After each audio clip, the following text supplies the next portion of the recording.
সন্তানটার চোখ দুইটা বানলো, গলার মধ্যে ছুরি চালাইব। সন্তান বলে আব্বা গলায় যদি ছুরি চালাবেন, আমারও তো একটা জীবন আছে, আমারও তো একটা জান। গলায় ছুরি চালাইলে আমার হাত লড়বে, পা লড়তে পারে। আমার পা যদি লড়ে, আপনি আল্লাহর রাজি করতে যে ছুরিটা চালাবেন, ছুরিটা একটু এদিক সেদিক হয়ে গেলে আল্লাহ বেজার হয়ে যেতে পারে। ও বাবা, ও বাবা, ও বাবা,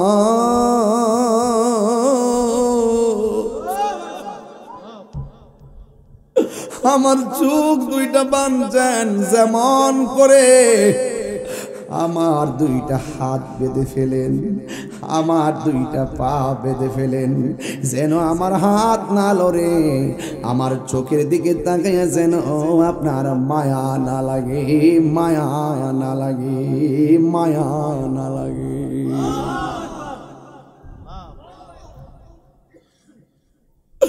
ও বন্ধুরে,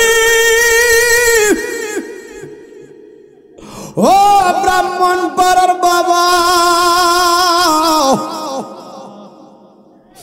সন্তানের কথা শুই না হাত বাঁধলো, সন্তানের কথা শুই না পা বাঁধলো, সন্তানের কথা শুই না চোখ বাঁধলো।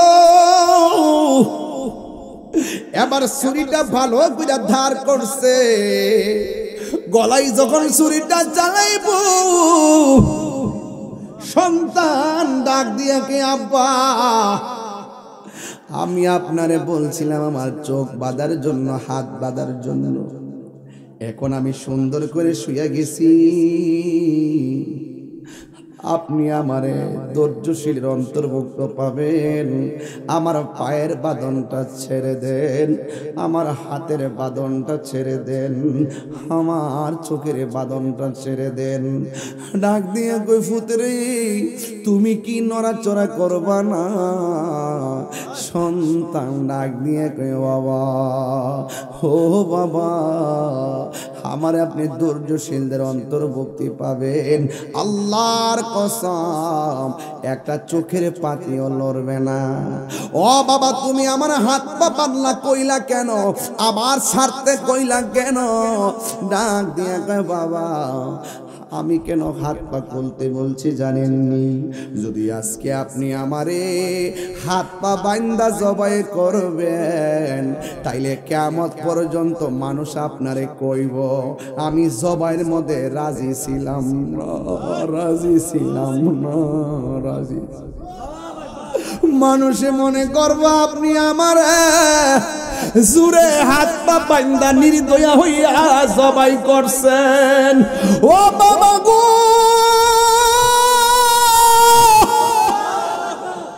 আমার হাত পা খুলনা দেন, আমার একটা হাত লড়বে না, আমার একটা পাও লড়বে না।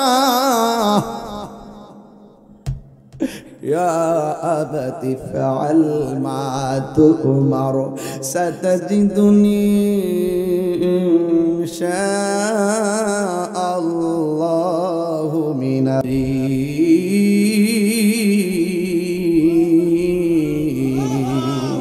আল্লাহ ডাক দেখে ইব্রাহিম, তোমার যেটা ভালো লাগে, তোমার প্রিয় জিনিসটা তুমি কুরবানি করো। দুম্বা কুরবানি করছে, আল্লাহ বলে আমার পছন্দ হয় না। ভেড়া কুরবানি করছে, আল্লাহ বলে আমার পছন্দ হয় না। মেষ কুরবানি করলো, আল্লাহ বলে আমার পছন্দ হয় না। এরপরে আল্লাহ কয় ইব্রাহিম, যতই তুমি কুরবানি করো আমার কাছে পছন্দ হয় না। এর চাইতে তোমার সব চাইতে প্রিয়তম যেই লোক, প্রিয়তম যা আছে, সব চাইতে পছন্দের জিনিসটা আমি আল্লাহর নামে কুরবানি করো। এবার ইব্রাহিম নবী চিন্তায় পড়ে গেলেন, এতগুলা কুরবানি করলাম, আল্লাহর কাছে পছন্দ হয় না। ঠিক আছে, তাইলে আমার তো মনে হয় আমি যেই সন্তানটারে মরুভূমির বালুর মধ্যে রাই কাটছি, ও বন্ধুরে, ও ব্রাহ্মণ পাড়ার বাবা, এটা সাধারণ কোনো সিদ্ধান্ত নয়। আল্লাহর পাইতে চাই, আল্লাহর আল্লাহ গো, আমার কাছে সবচেয়ে প্রিয় হলো আমার সন্তান। আল্লাহ ঠিক আছে, বনের পশু কুরবানি দিলাম, তোমার পছন্দ হয় না, তোমাকে পাওয়ার জন্য আমার সবচাইতে পছন্দের সন্তানটারে আমি কুরবানি দিয়ে দিব। Birampur HD media, the Islamic YouTube channel. Ibrahim নবী একটা নয়, দুইটা নয়, এমন ভাবে পরীক্ষা শুরু করলেন। তার স্ত্রী, প্রথম স্ত্রীর নাম হলো হযরতে সারা। এই সারার ঘরের মধ্যে কোনো সন্তান, আরো জোরে কোন যায়, আমার আল্লাহ দীর্ঘদিন পরে হাজেরার ঘরে সন্তান দিয়েছেন। আমার ইব্রাহিম নবী ডাক দিয়া কে, হাজেরা চলো না, তোমাকে নিয়ে আমরা হিজরতে বের হয়ে যাব। চিৎকার মেরে কন্যা আল্লাহু আকবার। ইব্রাহিম নবীর জীবনে অনেক হিজরত আছে ও বন্ধুরি আমার। ইব্রাহিম আলাইহিস সালাম হাজেরাকে নিয়ে রওনা হয়ে গেছেন। যাইতে যাইতে এমন একটা জায়গায় যাওয়ার নির্দেশনা পেলেন, কয় মরুভূমির তরুলতাহীন, গাছপালাহীন একটা নিবিড় অরণ্যে একাকী তুমি চলে যাও, যেখানে গাছপালা থাকবে না, তরুলতা থাকবে না, পাকপাকালি তেমন থাকবে না, নীরব একটা জায়গায় তুমি ধ্যান করার জন্য চলে যাও। ছোট্ট বাচ্চা ইব্রাহিম ইসমাইল আলাইহিস সালামকে সাথে লইয়া ওই জায়গার মধ্যে তিনি রওনা হয়ে গেছেন। এই কথা সবাই জানলেও শুনতে হবে, কারণ কয়েকদিন পরে কুরবানি আসতেছে। কুরবানি মানে হলো গরু খাইয়া পেট ভরা নয়, কুরবানি মানে হইল আমার রবের নৈকট্য লাভ করা। ঠিক কিনা বলেন? এবার ছোট বাচ্চা নাম হলো ইসমাইল, সাথী কইরা সুন্দর করে নিয়ে গেছে। ওই জায়গার মধ্যে যখন নিয়ে গেল, হঠাৎ করে ইব্রাহিম নবী এমন একটা জায়গায় গেছে, যেই জায়গার মধ্যে গাছ নাই, যেই জায়গার মধ্যে তরুলতা নাই, যেই জায়গার মধ্যে কোনো মানুষ নাই, ওই জায়গায় যখন ইব্রাহিম নবী গেল, হঠাৎ কইরা ডাক দিয়ে কয়, হাজেরা তুমি তোমার সন্তান নিয়ে এই জায়গার মধ্যে থাকবা, তোমাদেরকে রেখে আমাকে চলে যেতে হবে। এবার হাজেরা ডাক দিয়ে কয়, স্বামী গো, ও আল্লাহর বন্ধু, ঘর থেকে বের কইরা এমন জায়গায় আনছেন যেই জায়গার মধ্যে মানুষ নাই, পানি নাই, খাওন নাই, কোনো কিছু নাই, যাই অল্প কটা খাওন নিয়ে আইছি, আর কদিন থাকবো জানি না, আপনি কখন আসবেন সেটাও তো জানি না। কয় না না না, খাবারের সঙ্গে কোনো সম্পর্ক নাই, আমাকে চলে যেতে হবে। এই কথা বলার পরে হাজেরা ডাক দিয়া বলে, নবী গো, আপনি কি আপনার স্বইচ্ছায় যাচ্ছেন নাকি আমার আল্লাহর হুকুমে যাচ্ছেন? ইব্রাহিম নবী বলে, হাজেরা ঘর থেকে বের হয়েছে আল্লাহর কথা, আমাদেরকে জঙ্গলার মধ্যে রেখে চলে যেতে হবে, আমার ইচ্ছা নয়, আমাকে হুকুম করেছেন একজন, জবান খুলে বলুন তিনি কে? আল্লাহু আকবার কোন? আমি আল্লাহর হুকুমে চলে যেতে হবে। এতক্ষণ বলছে মানুষ নাই, এতক্ষণ হাজেরা বলছে গাছ নাই, এতক্ষণ হাজেরা বলছে তরুলতা নাই, এতক্ষণ হাজেরা বলছে অন্য কোনো কিছু নাই, আমি কেমনে থাকবো? যেই মাত্র শুনছে আমারে আল্লাহ হুকুম করেছে যাওয়ার জন্য, হাজেরা ডাক দিয়া কয়, স্বামী গো,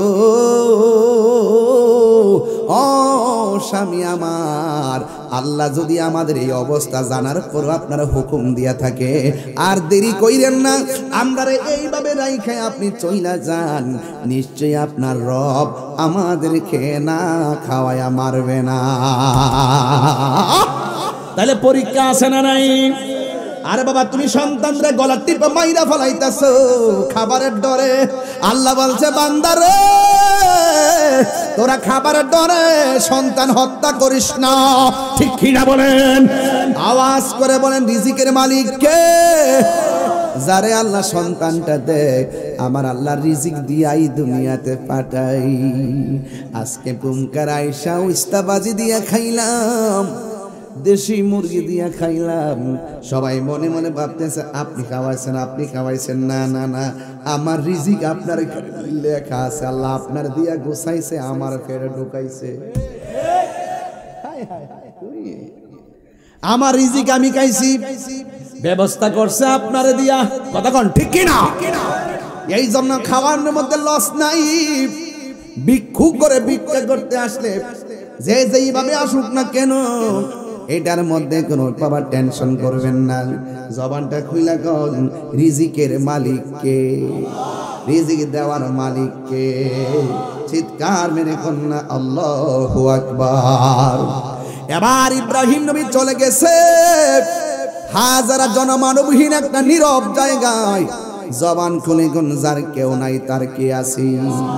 ওয়া ইলাহুকুম ইলাহু ওয়াহিদুন লা ইলাহা ইল্লা হুয়ার রহমানুর রহিম।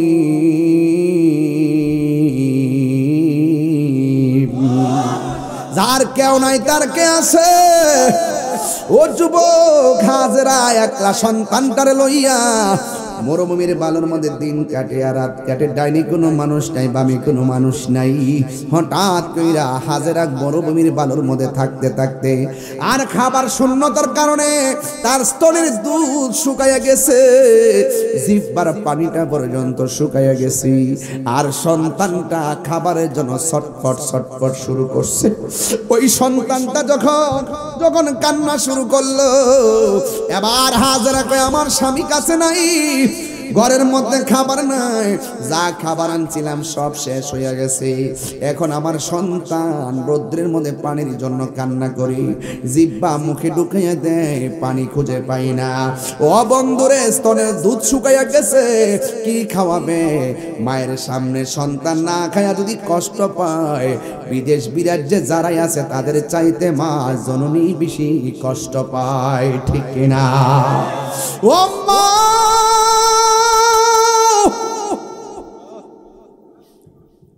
ও পুমকার আম্মা, তোমরা যে আমরা লাগে কত কষ্ট করছো গো মা, তোমরা যে কত কষ্ট করো সন্তানের জন্য আমরা জানি।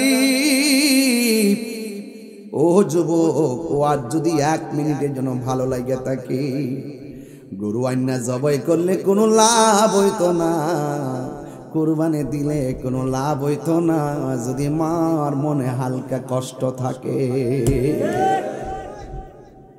এই কষ্ট যারা দিবে, দিয়ে হজ করলে লাভ হবে না।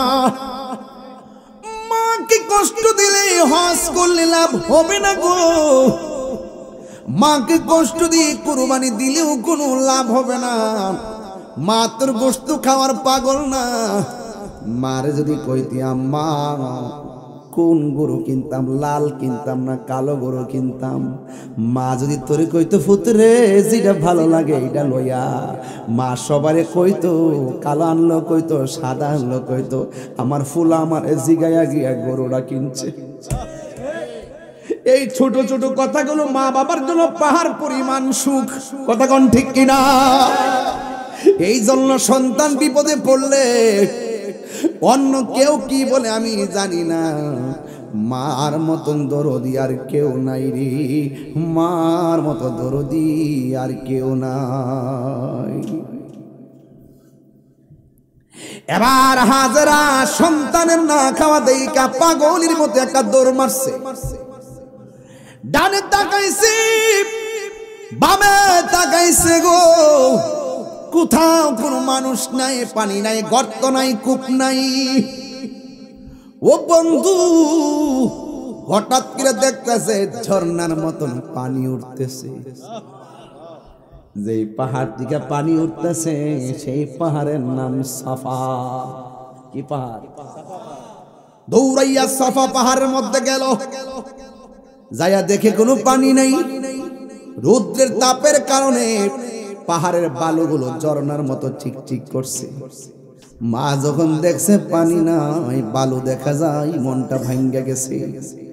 ওই জায়গার মধ্যে আর সামনে তাকাইছে গো, সামনে তাকে দেখে চিকচিক করতেছে ঝর্ণার মতো, দৌড়াইয়া ওই পাহাড়ের মধ্যে গেছে, যেই পাহাড়ের নাম হলো মারওয়া। ইন্নাস সাফা ওয়াল মারওয়াতা মিন শাইরিল্লাহ। আল্লাহ নিদর্শন, অনেকগুলা নিদর্শন দুনিয়াতে আছে, সব চাইতে বড় নিদর্শনের মধ্যে এক দুইটা নিদর্শন, একটা হলো সাফা আর একটা হলো মারওয়া। এই হাজারা একবার সাফা গেছে, আওলাকে সে পাগল বেশে শাড়ির আঁচলটা মাটির মধ্যে খেসরাইয়া আবার মারওয়া পাহাড়ে গেছে। আমি আমার মারে লইয়া ওই মারওয়া পাহাড়ের মধ্যে দাঁড়াইছি, সাফা পাহাড়ের মধ্যে গেছি, এই মারে লইয়া লইয়া দৌড়ে দৌড়ে এই 7টা তাওয়াফ করছি রে, 7 বার দৌড় মারছি রে। ও বন্ধু রে, বন্ধু রে, বন্ধু,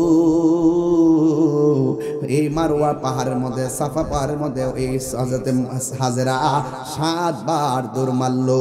ওই দিক দিয়া পোলাটা পানির জন্য কাতরাইতাছে রুদ্রের ভিতরে, আর আওলাকে সে পাগল বেশে হাজেরা দৌড়াদৌড়ি করতেছি, কিন্তু পানি তো আর পাই না। 7টা দৌড় দিয়া পাহাড়ের গোড়ার মধ্যে বইসা আল্লাহরে ডাক দিয়া কয়, আল্লাহ, জবানটা খুললা কর না আল্লাহ। এই আওয়াজে মানি না, জোরে বলো আল্লাহ। হাতটা তুলতে তুলতে মাথার উপরে হাত তুল্লা ফালাইছে, আর আমার দেশের মৌলবীরা হাত তুল্লা দোয়া ফানা।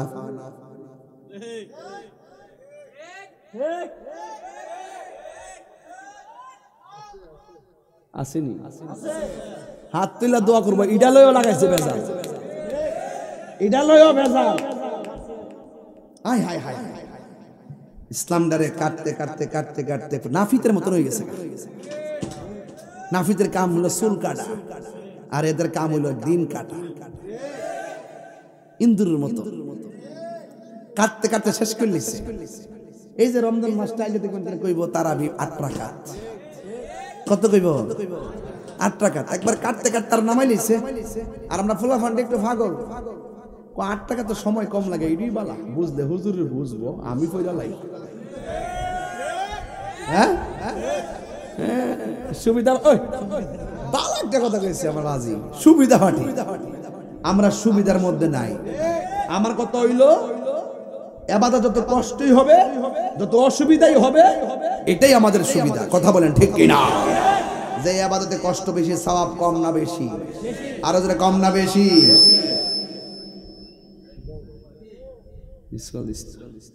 আমি ডরাই ডরাই, আমার কলজা সাত করে ওঠে। আকাশের অবস্থা কি ভালো না? আচ্ছা ঠিক আছে। আর বৃষ্টি আইলো আমার কোনো টেনশন নাই, যে জিকির জানি ফুরা ফুরা দিয়ে দেবো একবারে, পর সকালবেলা এর হেত লাগাই নেবে বেড়া, ইত্যা চিন্তা করি না। ওয়াজ যে করতেছি কি লাইন ছাড়া, এক লাইন দৌড়ছি শেষ হয়ে যাবে না, লাস্টে সাইজ করুম কইছিলাম না, দেখেন সাইজ কত প্রকার ও কি কি। রেডিও তাহেন ইনশাআল্লাহ। আল্লাহু আকবার, জোরে কন্যা কি লেগে, যার কেউ নাই তার কে আছে, আরো বড় করে তার কে আছে।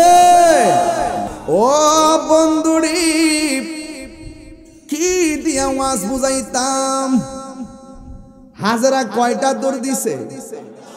আল্লাহ কয়, ও পৃথিবীর মানুষ, আমার হাজারার দৌড়টা এত ভাল লাগছে, কিয়ামত পর্যন্ত তোমরা 2টা পাহাড়ে দৌড়বা, নাইলে হজ হবে না।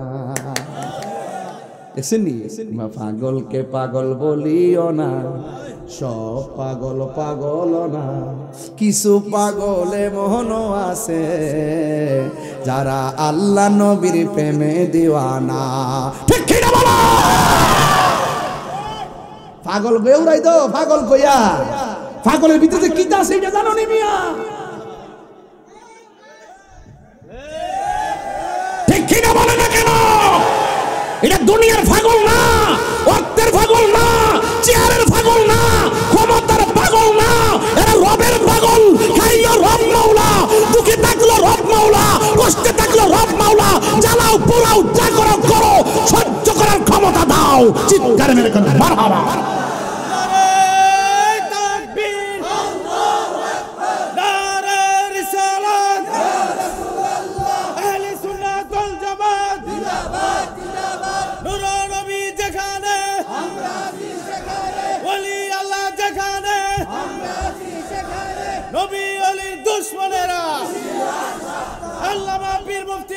সুদিরা তাহেরি সাহেব।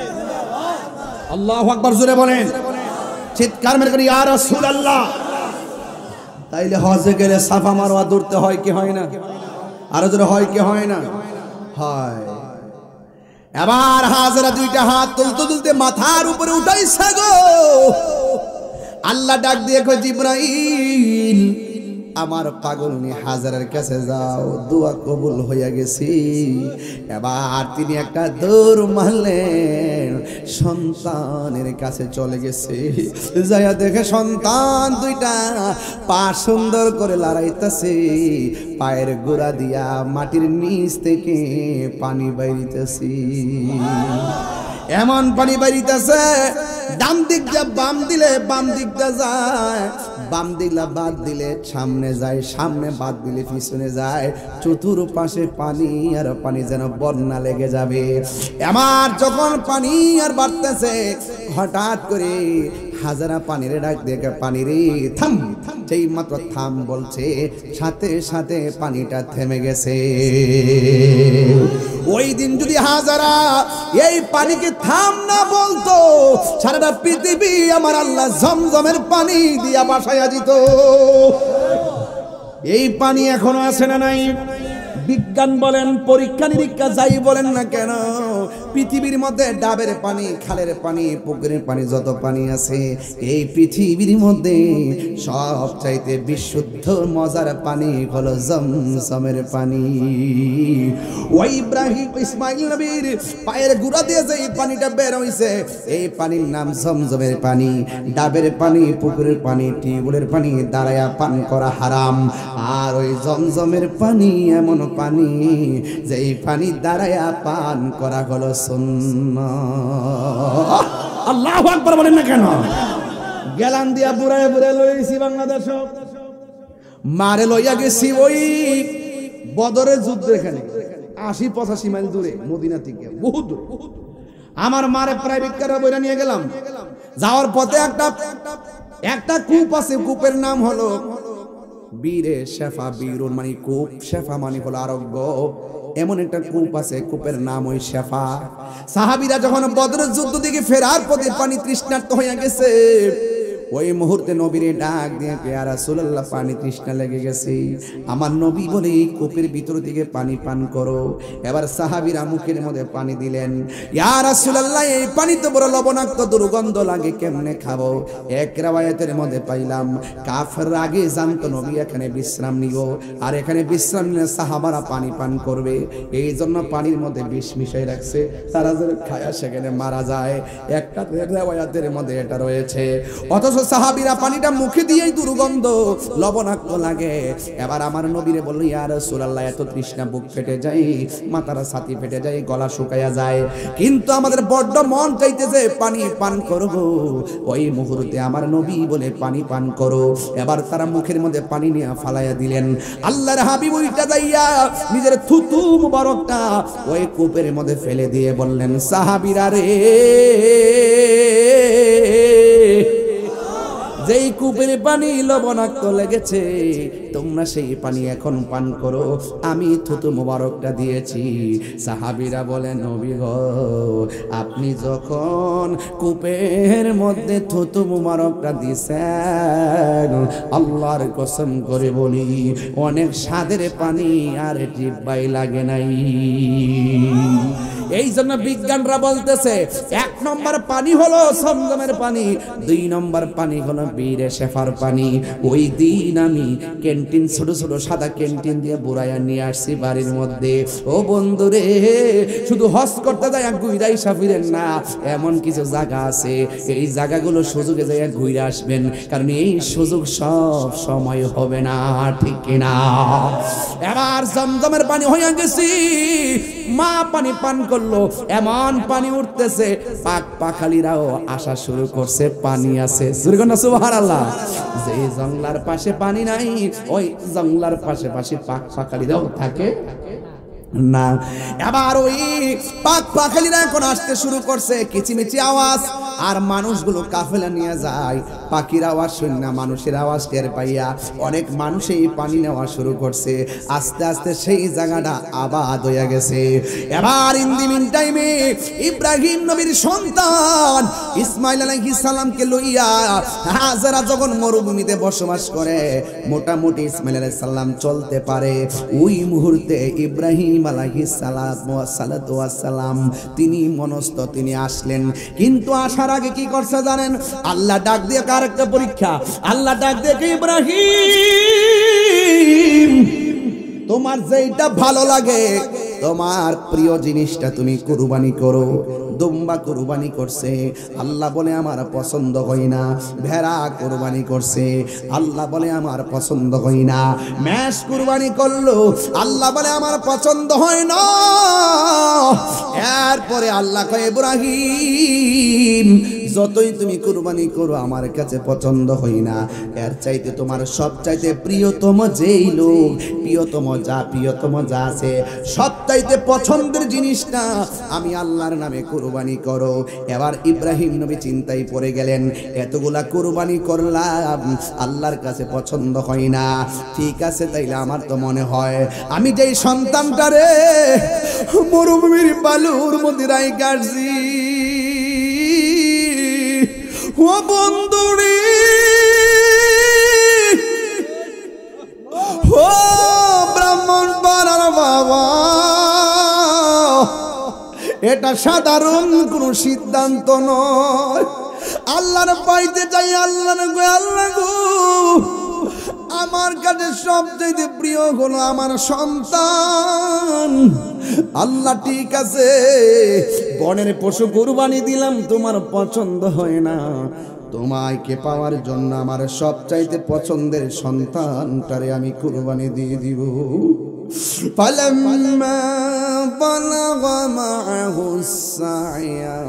ইব্রাহিম নবীর সন্তান ইসমাইল আলাইহিস সালাম যখন মোটামুটি চলাফেরা করতে শিখছে, ঠিক ওই মুহূর্তে ইব্রাহিম নবী হাজেরার কাছে আসলেন। আয়েশা তখন বলতেছেন, হাজেরা গো, আমি তোমাদেরকে এইভাবে রেখে গেলাম, কিন্তু হাজেরার কাছে সন্তান কুরবানির কথা বলতে সাহস পায় না। এই পৃথিবীর যে যাই বলুক না কেন, সন্তানের কুরবানি আমি যদি বাবা হিসেবে মাইনা নেই, কিন্তু সন্তানের মা কোনোদিন মানবে না, তার কলিজা ফেটে খান খান হয়ে যাবে। কথা বলেন ঠিক কিনা?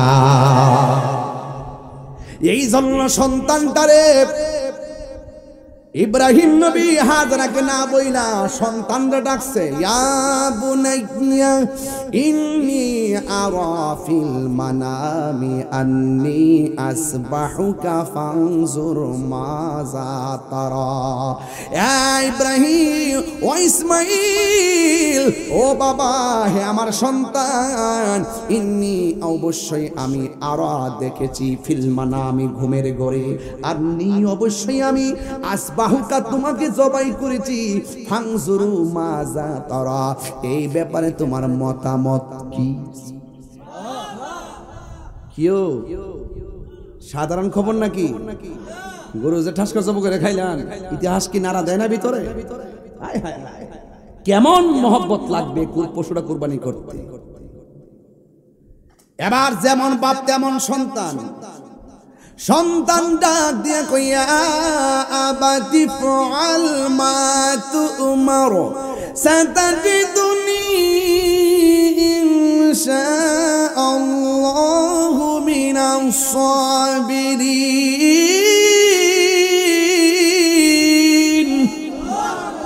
যেমন বাপ তেমন সন্তান। সন্তান ডাক দিয়ে কে, আব্বা, যা আপনি স্বপ্নে দেখছেন তাই আপনি করেন, আমি রাজি আছি, অবশ্যই আপনি আমাকে ধৈর্যশীল পাবেন। চিৎকার মেরে করুন আল্লাহু আকবার। বাপ রাজি, সন্তানও। এবার ইব্রাহিম নবী এরপর কয় না, হাজেরা আমি স্বপ্নে দেখছি পোলারে জবাই, কোনো পোলা রাজি হইছে, তুমিও রাজি হয়ে যাও। এই কথা না বইলা কি বলছে জানেননি? বলছে হাজেরা গো, আমার জাদু মনিরে তুমি সাজাইয়া দাও, আজকে একটা ভিআইপি দাওয়াত খাইতে যামু। সুন্দর করে সাজাইয়া বাবার হাতে সন্তানটারে তুলে দিছে গো। যেই মাত্র তুলে দিছে রে বাবা, রাস্তা দিয়ে যাওয়ার সময় মিনার প্রান্তরি, ও বন্ধুরে বন্ধুরে, শয়তান আসছে হাজেরার কাছে। হাজেরার আয়সা ডাক দিয়া কয়, হাজেরা তোমার সন্তান তুমি কিসের জন্য দিয়া দিছো? তুমি জানো নি তোমার স্বামী বনবাসে রাইকা চইলা গেছে, এখন আবার আসছে তোমার সন্তান রে জবাই করে ফেলাইব, এই জন্য তোমার সন্তান রে লইয়া গেছে। হাজেরা বলে, ও মর্দুদ শয়তান, যা যা যা, আমার সন্তান যদি আল্লাহর রাস্তায় কুরবানি হয়, আমি সন্তানের মা হিসাবে ধন্য হয়ে যাব। আর ওই দিক দিয়া ইসমাইল নবীর কাছে গেছে, যায়া কয়, ইসমাইল তুমি জানো নি তোমার বাবা তোমারে কোথায় নিয়ে যাইতেছে? কয় তোমারে নিয়ে জবাই করে ফেলাইব। এবার ইসমাইল আলাইহিস সালাম হাতের মধ্যে কঙ্কর লইয়া এইভাবে তারে নিক্ষেপ করলো, দূরহ দূরহ, এইভাবে 7 বার কঙ্কর নিক্ষেপ করলো। এখনো হজে গেলে সেই কঙ্কর নিক্ষেপ আছে না নাই? এবার ইসমাইল নবীর কাছেও কোনো পাত্তা পাই নাই, হাজারের কাছে কোনো পাত্তা না পাইয়া শয়তান পরাজিত হয়ে গেল। এবার সন্তানকে লইয়া তিনি মিনার প্রান্তরে চলে গেল। ও বন্ধুরে, ও বাবা,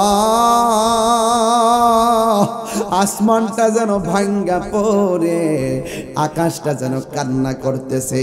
পৃথিবীর ইতিহাসে আল্লাহকে রাজি করতে যাইয়া সন্তানের গলায় ছুরি চালাইব, এটা সাধারণ কোনো খবর না রে, সাধারণ কোনো খবর না।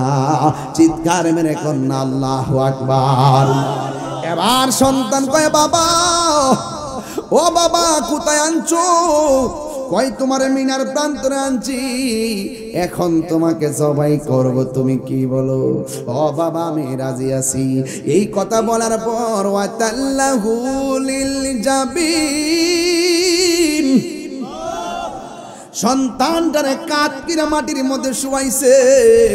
এবার সন্তানের গলায় যখন ছুরিটা চালাইব, সন্তান আমার আল্লাহরে, আমার ইব্রাহিম নবীরে ডাক দিয়ে কয়, এ বাবা আপনি আমি না আপনার শখের সন্তান, চোখের দিকে তাকায় আপনি আমারে কেমনে জবাই করবেন? হয়তো আপনার একটু মায়া লাগতে পারে, আমার প্রতি মায়া যদি হয় আল্লাহ গোসা হয়ে যাইতে পারে, মায়া যেন না লাগে। আমার 2টা চোখ আপনি বান্দা দেন, যেন আমার চোখের প্রতি আপনার চোখ না পড়ে। সন্তানটার চোখ 2টা বানলো, গলার মধ্যে ছুরি চালাইব। সন্তান বলে, আব্বা গলায় যদি ছুরি চালাবেন, আমারও তো একটা জীবন আছে, আমারও তো একটা জান, গলায় ছুরি চালাইলে আমার হাত লড়বে, পা লড়তে পারে, আমার পা যদি লড়ে আপনি আল্লাহর রাজি করতে যে ছুরিটা চালাবেন, ছুরিটা একটু এদিক সেদিক হয়ে গেলে আল্লাহ বেজার হয়ে যেতে পারে। ও বাবা, ও বাবা, ও বাবা,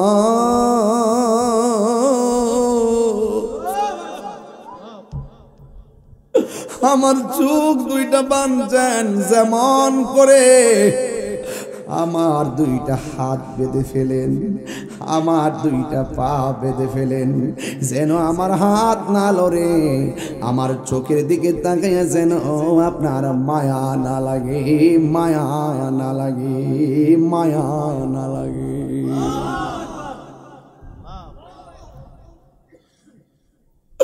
ও বন্ধুরে, ও ব্রাহ্মণ পাড়ার বাবা, সন্তানের কথা শুই না হাত বাঁধলো, সন্তানের কথা শুই না পা বাঁধলো, সন্তানের কথা শুই না চোখ বাঁধলো। এবার ছুরিটা ভালো করে ধার করছে, গলায় যখন ছুরিটা চালাইব সন্তান ডাক দিয়া কে আব্বা আমি আপনারে বলছিলাম আমার চোখ বাঁধার জন্য হাত বাঁধার জন্য, এখন আমি সুন্দর করে শুয়ে গেছি, আপনি আমারে ধৈর্যশীলের অন্তর্ভুক্ত পাবেন। আমার পায়ের বাঁধনটা ছেড়ে দেন, আমার হাতের বাঁধনটা ছেড়ে দেন, আমার চোখের বাঁধনটা ছেড়ে দেন।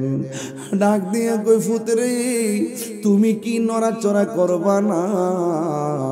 সন্তান ডাক দিয়ে কই বাবা, ও বাবা আমার আপনি ধৈর্যশীলদের অন্তর্ভুক্তি পাবেন। আল্লাহর কসম একটা চোখের পাতিও লড়বে না। ও বাবা তুমি আমার হাত পা বাঁধলা কইলা কেন, আবার ছাড়তে কইলা কেন? ডাক দিয়ে কয় বাবা আমি কেন হাত পা খুলতে বলছি জানেননি? যদি আজকে আপনি আমারে হাত পা বান্দা জবাই করবেন তাইলে কিয়ামত পর্যন্ত মানুষ আপনারে কইব আমি জবাইয়ের মধ্যে রাজি ছিলাম না, রাজি ছিলাম না, রাজি। মানুষে মনে করবো আপনি আমার জুরে হাত পা বান্দা নির্দয়া হইয়া জবাই করছেন। ও বাবা গো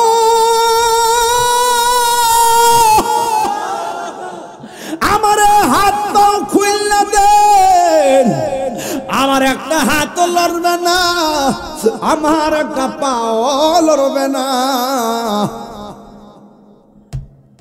يا أبت فعل ما تؤمر ستجدني إن شاء الله من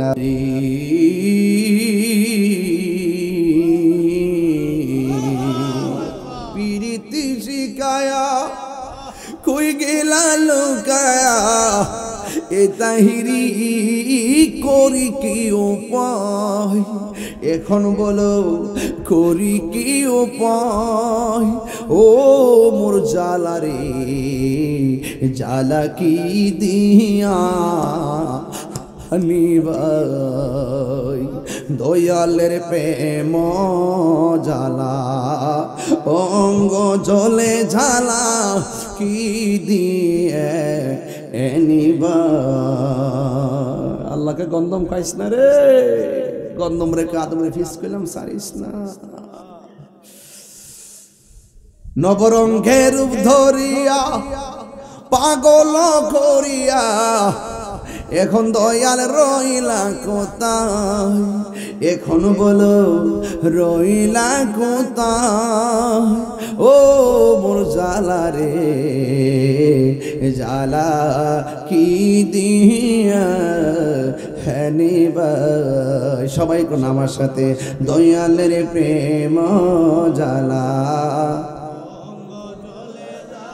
কি দিয়া নিবাই।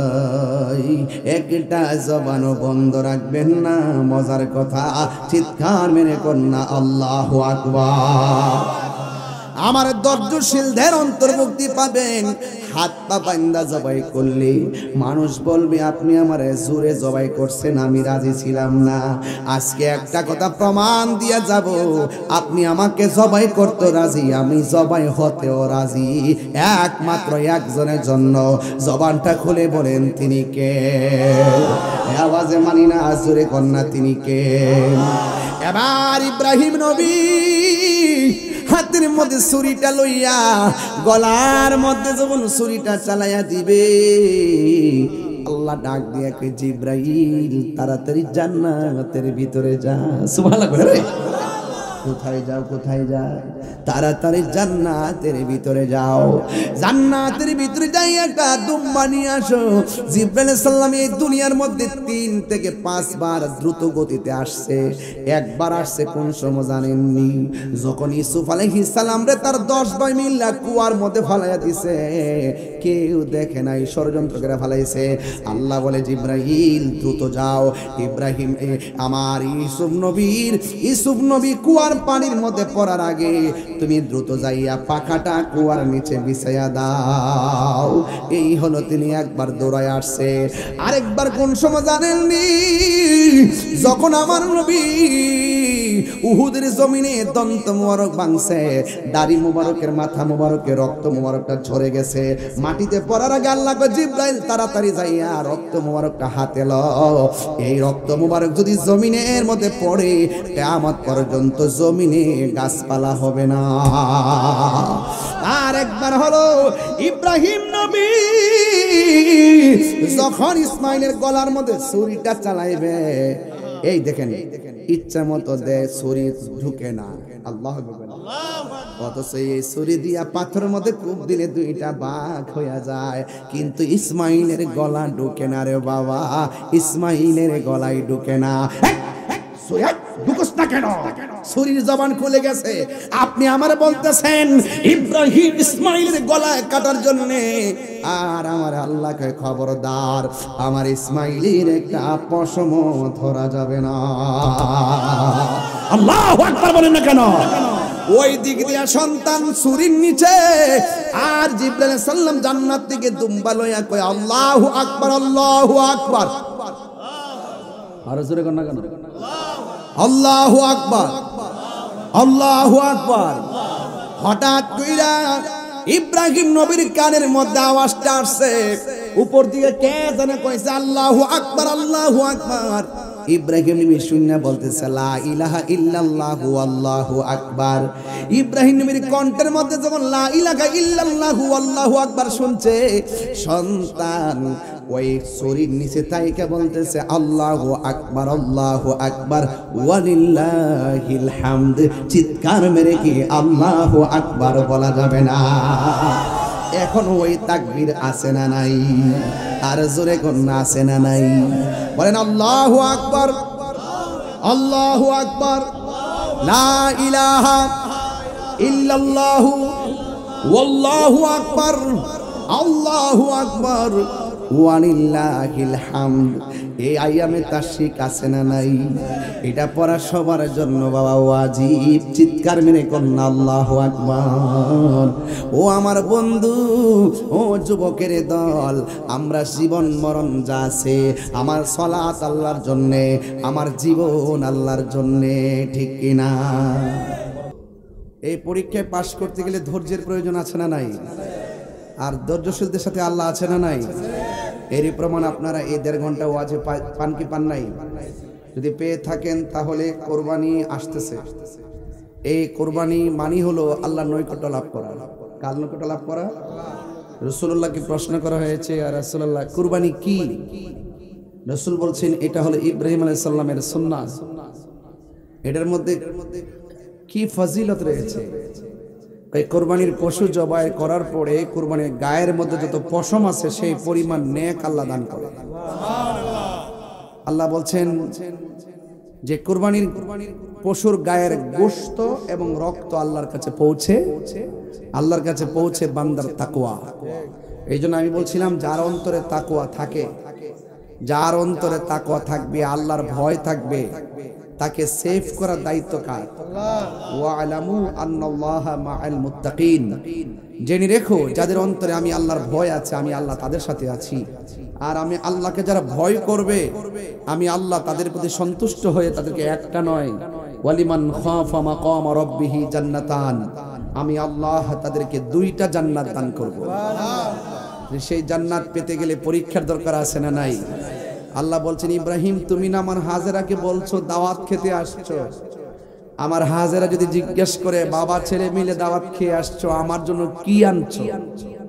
আল্লাহ বলেন ইব্রাহিম তুমি দুম্বাটা জবাই করে 3 ভাগ করো, 1 ভাগ তুমি তোমার পরিবারের জন্য নিয়ে যাও, আরেক ভাগ দান করে দাও, আরেক ভাগ আত্মীয় স্বজনের মধ্যে দিয়ে দাও, আমার হাজেরার জন্য নিয়ে যাও। জোরে কন্যা সুবহানাল্লাহ।